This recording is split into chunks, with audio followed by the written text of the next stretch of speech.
Thanks, Deputy Speaker. And last Thursday, in a committee room just downstairs from this chamber, Climate Change Minister Chris Bowen announced the granting of additional pre-feasibility licences for proponents proposing to build offshore wind in Geographe Bay, which is, of course, just off the coast from my electorate of Forrest.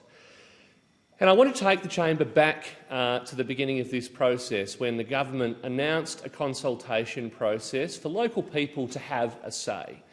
And from wild scenes, frankly, at the Binning Up Surf Club, through to the many hundreds of people that attended the department-led consultation in Bunbury and asked valid questions but left without any answers, through to the 300 people that requisitioned a City of Bustleton special ratepayer meeting out of sheer frustration at how inadequate the federal government-led consultation process had been, my electorate has been clear that this is a project that doesn't suit our coastline. They've asked simple questions and been denied answers by this government at every turn.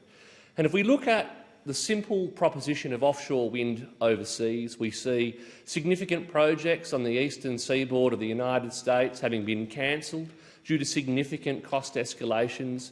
We've seen the largest project in Sweden go bankrupt, and of course we've seen the largest manufacturers of turbines in the world making significant parts of their manufacturing workforce redundant due to decreasing demand for offshore wind turbines globally.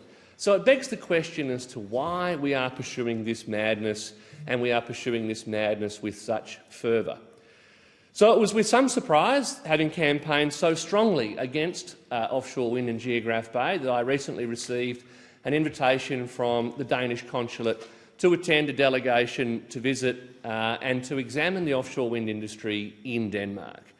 After writing back to them and suggesting that, as a fierce critic of these proposals, my place was not amongst their trip, they in fact explicitly invited me again because of my strident opposition to this. So, having taken the decision to attend, and I'm paying for my own flights because that was the right thing to do, I will be taking an open mind on the trip and asking those simple questions that the people of Forrest have been unable to get answers to from this government, and they'll be centred on the economics.